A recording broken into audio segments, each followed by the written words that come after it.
గౌరవ రాష్ట్ర ముఖ్యమంత్రి వర్యులు శ్రీ రేవంత్ రెడ్డి గారికి, గౌరవ రాష్ట్ర మంత్రివర్యులు శ్రీ పొన్నం ప్రభాకర్ గారికి, గౌరవ రాష్ట్ర ప్రభుత్వ సలహాదారులు శ్రీ షబ్బీర్ అలీ గారికి, గౌరవ రాష్ట్ర ప్రభుత్వ సలహాదారులు ఎం నరేందర్ రెడ్డి గారికి, మిత్రులు రామరెడ్డి గారికి, అట్లాగే ప్రభుత్వ విప్ పట్నం మహేందర్ రెడ్డి గారికి, గౌరవ శాసనసభ్యులు మల్లెడ్డి రంగారెడ్డి గారికి, గౌరవ రాష్ట్ర ప్రభుత్వ సలహాదారులు హరకర వేణుగోపాల్ గారికి, గౌరవ శాసన పరిషత్ సభ్యులు అద్దంకి దయాకర్ గారికి, అట్లాగే ఇప్పటికే మీ అందరికీ భవిష్యత్తులో ఎలా ఈ సమాజానికి సేవ చేయాలో చక్కగా వివరించినటువంటి చీఫ్ సెక్రటరీ శ్రీ రామకృష్ణారావు గారికి, నూతనంగా ఈ రాష్ట్రానికి డీజీపీగా నియమించబడినటువంటి శివధర్ రెడ్డి గారికి, వేదిక మీద ఉన్నటువంటి ఇతర ఉన్నతాధికారులందరికీ, రాష్ట్ర ప్రభుత్వ ఇతర ప్రజాప్రతినిధులకి, ముఖ్యంగా ఒక దశాబ్ద కాలం పైబడి రాష్ట్ర ప్రభుత్వం ద్వారా పబ్లిక్ సర్వీస్ కమిషన్ల ద్వారా ఉద్యోగాలు పొందాలని ఆశతో ఎదురు చూసి ప్రస్తుతం ఈ ఇందిరమ్మ ప్రభుత్వంలో మీ ఆశల్ని కలలని నెరవేర్చుకుంటున్నటువంటి 783 మంది గ్రూప్ 2 విజేతలందరికీ, అట్లాగే మీ కుటుంబ సభ్యులందరికీ, ఈ రాష్ట్రంలో ఉన్నటువంటి ప్రజలందరికీ ఈరోజు ఒక సువర్ణ అక్షరాలతో లిఖించదగినటువంటి రోజు ఇది.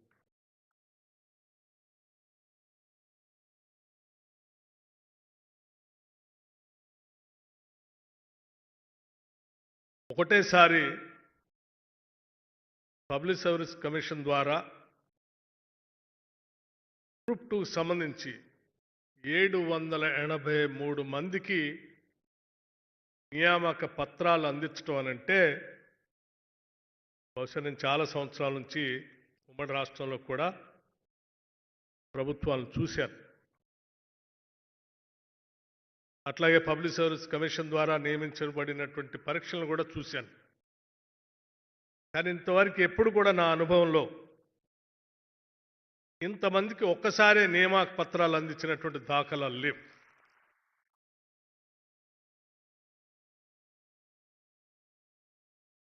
అట్లాగే దశాబ్ద కాలం పైబడి, అంటే రాష్ట్రం ఏర్పడటానికి ముందే ఒక దశాబ్ద కాలం పైబడి ఉద్యోగాలు వస్తేనే ఇక్కడ ఉన్నటువంటి యువతకి ఉపాధి అవకాశాలు దొరుకుతాయని,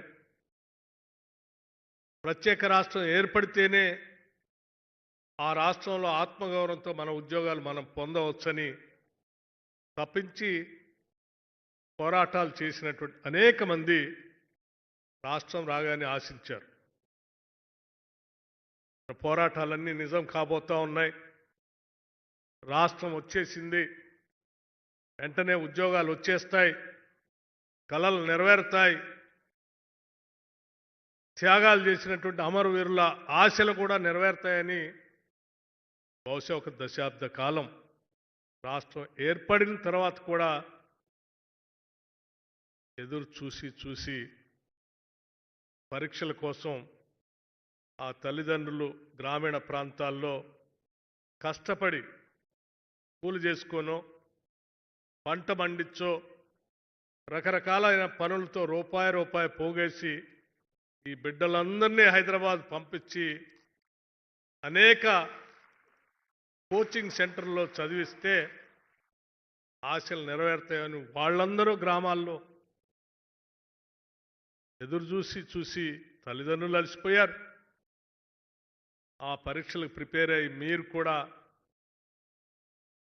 అవి నోటిఫికేషన్ రాక వచ్చిన వాటిని సక్రమంగా నిర్వహించకపోవటం, నియామకాలు లేక చివరికి ఈ రాష్ట్రంలో నిరుద్యోగ యువత తీవ్రమైనటువంటి మనోవేదనకు గురైనటువంటి పరిస్థితులు మనం ప్రత్యక్షంగా చూశాం. తల్లిదండ్రులు పడినటువంటి ఆవేదన గ్రామీణ ప్రాంతాల్లో మేము ప్రత్యక్షంగా చూశాం. అటువంటి ఆవేదనలోంచి బాధల్లోంచి ఈ రాష్ట్రంలో ఉన్నటువంటి యువత ఆనాడు రాష్ట్ర కాంగ్రెస్ కమిటీ అధ్యక్షుడిగా ఇప్పుడు ముఖ్యమంత్రిగా ఉన్నటువంటి రేవంత్ రెడ్డి గారు, అట్లాగే సిఎల్పి లీడర్గా నేను ఆనాడు ఈ రాష్ట్ర ప్రజలకి నాతో పాటు ఉన్నటువంటి కేబినెట్ సహచర మంత్రులందరూ అందరం ఒక పిలుపిచ్చాం. ఈ రాష్ట్ర ప్రజల ఆశలు నెరవేర్చాలనేటువంటి ఆలోచనతోనే ఆనాడు పార్లమెంట్లో బలం లేకపోయినప్పటికీ కూడా శ్రీమతి సోనియా గాంధీ గారు ప్రత్యేకంగా అన్ని రాజకీయ పార్టీలను ఒప్పించి ఈ రాష్ట్ర యువత కలలు నెరవేర్చటాలన్నటువంటి ఆలోచనతో రాష్ట్రం ఇచ్చారు. కానీ దురదృష్టవశాత్తు ఈ ప్రజల ఆశలు నెరవేర్చేటువంటి పరిస్థితుల్లోకి ఈనాడు పాలనలో ఉన్నటువంటి పాలకులు ఆలోచన చేయట్లేదు. కేవలం వారి కుటుంబ సభ్యులు మాత్రమే బాగుపడితే చాలనేటువంటి ఆలోచనతో ఈ రాష్ట్రాన్ని దోపిడీ చేస్తూ ఉన్నారు. ఈ దోపిడీ నుంచి ఈ రాష్ట్రాన్ని కాపాడుకోకపోతే భవిష్యత్తే అంధకారం అవుతుందని చెప్పి చాలా స్పష్టంగా ఆనాడు చెప్పటం, దానిపైన మీరందరూ కూడా ఆలోచన చేసి తిరిగి ఇందిరమ్మ ప్రభుత్వం వస్తే తప్ప మాకు భవిష్యత్తే లేదని ఆలోచన చేసి అందరి ఆశీస్సులతో ఈరోజు ఇందిరమ్మ ప్రభుత్వం ముఖ్యమంత్రి రేవంత్ రెడ్డి గారి నాయకత్వంలో ఈరోజు ప్రజాప్రభుత్వం ఏర్పడిన తర్వాత ఒకటే ఆలోచన చేశాం. అటు ముఖ్యమంత్రి గారు కానీ లేకపోతే యావత్ కేబినెట్ కానీ ఒకటే ఆలోచన, ఈ రాష్ట్రంలో ఉన్నటువంటి యువత ఆశలను నెరవేర్చాలి, వారి భవిష్యత్తుని కాపాడాలి, వారి కోరికలు నెరవేర్చడమే మన ముందున్నటువంటి ఏకైక సంకల్పం అని అనేక అడ్డంకులు కల్పించినప్పటికి కూడా పబ్లిక్ సర్వీస్ కమిషన్ ప్రక్షాళన చేసి గ్రూప్ 1 పరీక్షలు నిర్వహించి మీరందరూ చూసే ఉంటారు. బహుశా అది కూడా గొప్ప కార్యక్రమం. ఈరోజు రాష్ట్రంలో అనేక ఇబ్బందులు కలిగిస్తే కూడా ఒకటేసారి ఇక్కడే గ్రూప్ 1 పరీక్షల ద్వారా సెలెక్ట్ అయిన వారందరికీ నియామక పత్రాలు అందించాం. ఈరోజు గ్రూప్ 2 నియామక పత్రాలు అందిస్తూ ఉన్నాం. ఇది కేవలం మీ పట్ల, ఈ రాష్ట్ర యువత పట్ల ఈ రాష్ట్ర ప్రభుత్వానికి ఉన్నటువంటి నిబద్ధత, సంకల్పమే ఈరోజు రాష్ట్రంలో అనేక రాజకీయ పార్టీలు మరీ కుట్రపూరితంగా గత 10 ఏళ్లు పాలించినటువంటి టీఆర్ఎస్ పార్టీ అనేక అడ్డంకులు కల్పించి మీకు ఎవ్వరికీ మేము చేయలేదు, వీళ్ళెందుకు చేయాలని అడ్డంకులు కల్పించడానికి అనేక ప్రయత్నాలు చేసినప్పటికి కూడా మాకు చిత్తశుద్ధి, సంకల్ప బలం ఉంది కాబట్టే ఆ అడ్డంకులన్నింటినీ కూడా తట్టుకొని ఎదుర్కొని అనేక కేసులు ఉంటే కూడా కోర్టులో వాదించి మీకోసం ఈ ప్రభుత్వం నిలబడ్డదని చెప్పడానికి నేను చాలా గర్విస్తా ఉన్నాను. మీ అందరికీ మేము విజ్ఞప్తి చేసేది ఒక్కటే, ఈనాడు మేము ఇచ్చేటువంటి నియామక పత్రాలు కేవలం ఉద్యోగ పత్రాలు మాత్రమే కాదు. ఈ రాష్ట్రంలో ఉన్నటువంటి లక్షలాది మంది తల్లులు ఆ రోజు మా బిడ్డలు చదువుకొని ఎదగాలని, వారి ద్వారా మా కుటుంబం, ఈ సమాజం బాగుపడాలని ఏ తల్లులైతే కన్నీళ్లు పడుతూ కన్నీళ్లతో మిమ్మల్ని దీవించి చదువుకోండి బిడ్డ అని హైదరాబాద్కి పంపించారో ఆ కన్న తల్లుల కన్నీళ్లు తుడిచేటువంటి నియామక పత్రాలని ఈ సందర్భంగా మీ అందరికీ నేను చెప్తా ఉన్నాను. ఈ పత్రాలు పొందుతూ ఒక బాధ్యతతో ఈ సమాజానికి సేవ చేయటం కోసం రాష్ట్ర ప్రభుత్వం ఈరోజు అద్భుతమైనటువంటి అవకాశాన్ని మీకు కల్పిస్తూ ఉంది. ఉద్యోగం అంటే కేవలం పని వేతనం ఒక్కటే కాదు. ఈ ఉద్యోగం ద్వారా మనం అందుకోలేనటువంటి అనేక అవకాశాలని చాలామంది దూరంగా ఉన్నారు. వాళ్ళకు కూడా నేను ఎంతో కొంత సహాయపడాలనేటువంటి ఆలోచనతో నియామక పత్రాలు పొందిన నాటి నుంచి ఉద్యోగ విరమణ చేసేంత వరకు కూడా మీరు అదే దీక్షతో పనిచేయాలని చెప్పి విజ్ఞప్తి చేస్తూ ఉన్నాం. అప్పుడే మనం కన్న కలలు కన్న తెలంగాణ నిజమవుతుంది.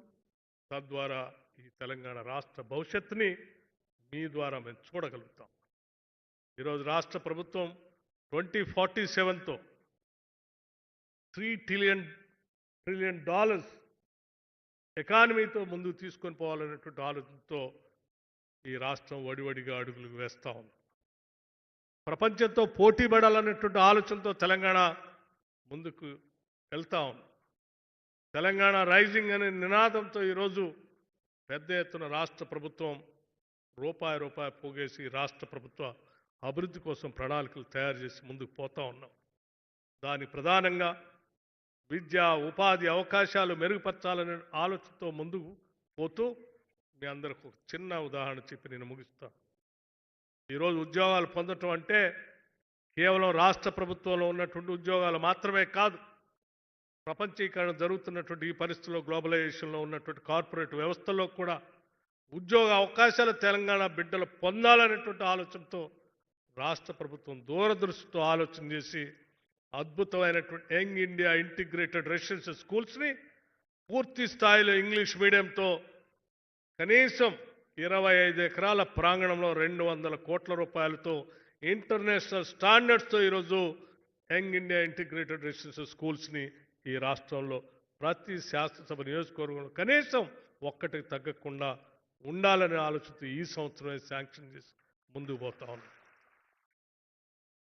అంతేకాదు ఇక్కడ చదువుకున్నటువంటి ప్రతి బిడ్డ కూడా ఈ కార్పొరేట్ వ్యవస్థలో వాళ్ళ పనికొచ్చే విధంగా తయారు కావటం కోసం స్కిల్స్ యూనివర్సిటీ హైదరాబాద్లో బహుశా గతంలో ఎప్పుడు ఆలోచన చేసి ఉండరు. వాళ్ళు ఫ్యూచర్ సిటీలో స్కిల్స్ యూనివర్సిటీ కన్స్ట్రక్షన్ మొదలై ముందుకు పోతాం. ప్రతి శాసనసభ నియోజకవర్గంలో అడ్వాన్స్డ్ టెక్నాలజీ సెంటర్స్ అని చెప్పి పెద్ద ఎత్తున అక్కడ అటువంటి సెంటర్స్ని ఏర్పాటు చేస్తూ ఉన్నాం.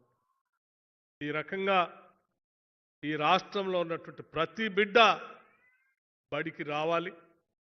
వచ్చిన ప్రతి బిడ్డ కూడా ప్రపంచంతో పోటీపడే స్థాయిలో ఉన్నటువంటి విద్యని ఇంగ్లీష్ మీడియంలో పొందాలి.